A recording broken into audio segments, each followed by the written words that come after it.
विधान परिषद जागा वाटपासाठी भाजप आणि शिवसेनेमध्ये खलबतं। उपमुख्यमंत्री एकनाथ शिंदे यांच्या नंदनवन या बंगल्यावरती बैठक संपन्न। निवडणुकांच्या जागांवरून शिंदे, बावनकुळे, रवींद्र चव्हाण यांच्यामध्ये चर्चा।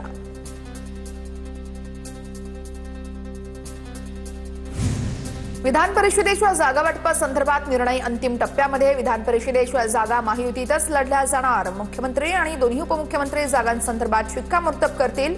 नंदनवनवरील बैठकीनंतर मंत्री चंद्रशेखर बावनकुळे यांची प्रतिक्रिया। स्थानिक स्वराज्य संस्थांच्या निवडणुकीबाबत 2 टप्प्यात बोलणी। अंतिम निर्णय मुख्यमंत्री, दोन्ही उपमुख्यमंत्री घेणार। मंत्री संजय शिरसाट यांची माहिती समोर। विधान परिषद निवडणुकीसाठी शिंदेंच्या सेनेकडून राजन साळवी हे इच्छुक आहेत। पक्षाने संधी दिल्यास जबाबदारी नक्कीच पार पाडेन। कोकणातील राजकारणाचा 40 वर्षांचा मला अनुभव आहे, साळवींची प्रतिक्रिया। रोहित पवारांचा बारामतीत चौथा जनता दरबार। 2029च्या निवडणुकीच्या दृष्टीने मोर्चे बांधणी सुरू असल्याची चर्चा। रोहित पवार बारामतीतील आप्पासाहेब पवार सभागृहात नागरिकांच्या भेटीगाठी घेणार। आज दुपारी 3 वाजता नागरिकांसोबत ते संवादही साधणार। एकनाथ शिंदे यांनी मला खडसावलं नाही, समज देणं हा एकनाथ शिंदे यांचा अधिकारच आहे। आदेश म्हणून आम्ही त्यांच्या सूचना मानतो। एकनाथ शिंदे यांनी खडसावल्याच्या चर्चांवरती संजय शिरसाट यांचं उत्तर। कार्टून फॉरवर्ड केल्यावरती अटक करणारे आम्हाला लोकशाही शिकवतात। सुळेंच्या कालच्या टीकेनंतर नवनाथ वन यांनी प्रत्युत्तर दिलंय। लवांडेंची अटक ही लोकशाहीची हत्या असं सुप्रिया सुळे म्हणाल्या होत्या।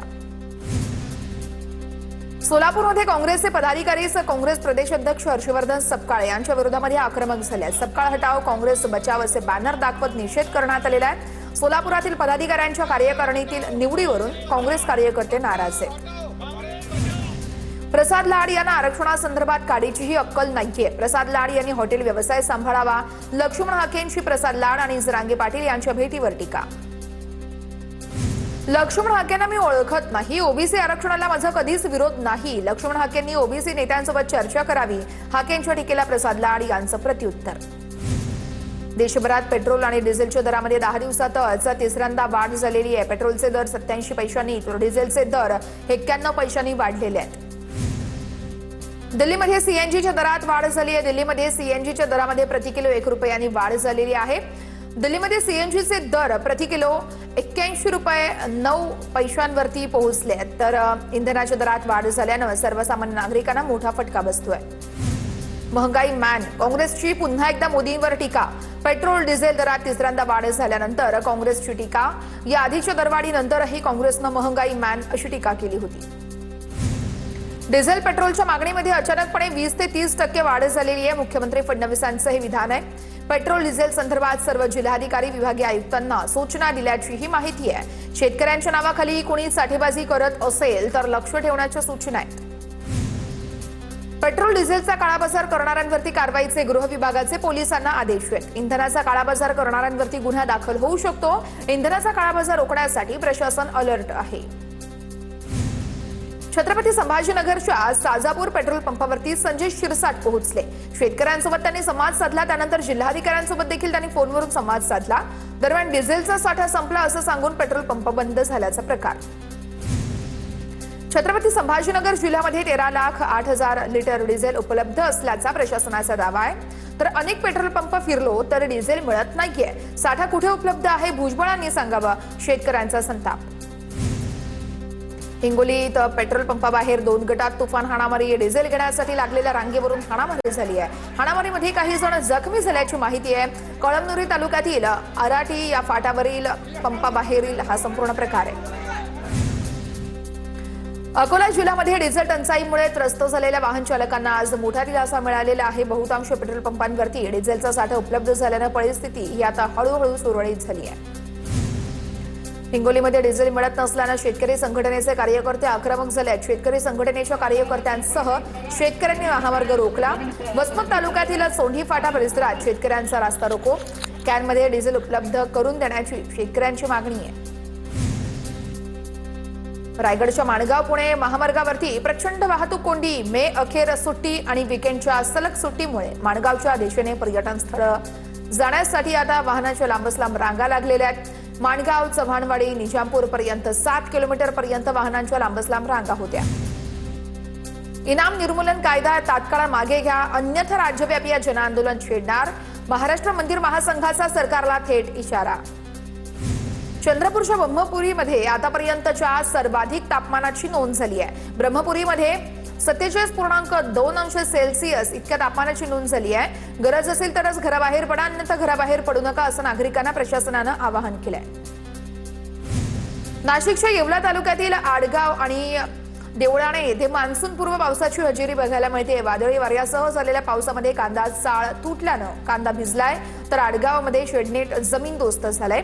शेतातील सोलार पॅनल्सचंही मोठं नुकसान झालंय। धाराशिवच्या उमरगा तालुक्यातील ग्रामीण भागात वादळी वाऱ्यानं अनेक घरांचं नुकसान झालंय। जिल्हा परिषद सदस्य रफिक तांबोळे यांच्याकडून नुकसानग्रस्तांना आर्थिक मदत देण्यात आली आहे। प्रशासनाला पंचनामे करून तात्काळ मदत करावी अशी मागणी केली जाते। बीडमध्ये वृद्ध भाजी विक्रेत्या महिलेचा माल कचरा गाडीत टाकणाऱ्या नगरपालिकेच्या 2 कर्मचाऱ्यांचं निलंबन करण्यात आलंय। बशीरगंज भागात नगरपालिका कर्मचाऱ्यांनी महिलेला धक्काबुक्की करत सर्व भाजीपाला थेट कचरा गाडीत टाकला होता। साताऱ्याच्या खंडाळा तालुक्यामध्ये मान्सूनपूर्व पावसाची कण्हेरी डोंगरावर जोरदार हजेरी बघायला मिळते। जोरदार पावसाने ओढ्यांना पूर आलाय।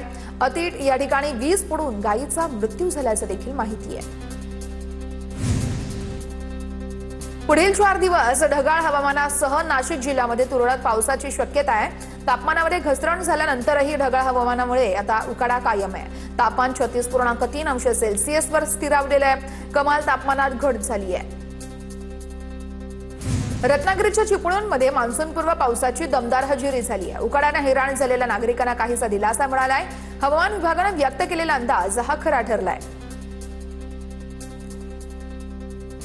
रायगड जिल्ह्यातील धरणांमधील पाणीसाठा आता चिंताजनक पातळीवर पोहोचलाय। बहुतांश धरणांमध्ये केवळ 26% पाणीसाठा शिल्लक आहे, तर मोरबे धरणामध्ये 82 ते 85 दिवस पुरेल इतकाच पाणीसाठा उपलब्ध आहे।